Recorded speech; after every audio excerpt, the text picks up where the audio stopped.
ஆஹ் வெய்ய காலத்தில் நிறைய பிள்ளைங்கள்லாம் நீர் கடுப்பு, ஒரே ஹீட்டு, வெப்பம் தாங்க முடியாமல் அலறுதுவோ பிள்ளைவெல்லாம்.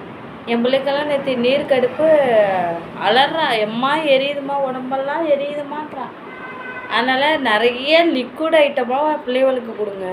தர்பூசணி, சாத்துக்குடி ஜூஸு, நிறைய தண்ணி, முடிஞ்ச வரைக்கும் ஒரு 5 லிட்டர் 6 லிட்டர் தண்ணியை கொடுங்க.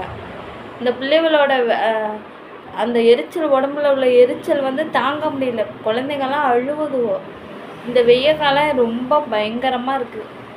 வெப்பம் நம்மளாலே தாங்க முடியல, பச்சை பிள்ளைகள்லாம் தாங்கம்மா. அதனால் முடிஞ்ச வரைக்கும் நம்ம பிள்ளைகளுக்கு நிறைய ஃப்ரூட்ஸு, ஜூஸு, வெறும் லிக்விட் ஐட்டமாக கொடுங்க. இந்த கடையில் விற்கிற ஜூஸெல்லாம் வாங்கி கொடுக்காதுங்க. அதனால தான் பாதி பேருக்கு வியாதியாக வருது. அதனால் வெறும் ஃப்ரெஷ் ஜூஸு, சாத்துக்குடி, இளநீ என்ன கிடைக்குதோ அத்தனையும் அந்த பிள்ளைங்களுக்கு கொடுத்து அந்த பிள்ளைங்க உடம்ப கூலிங்காக வச்சுருங்க.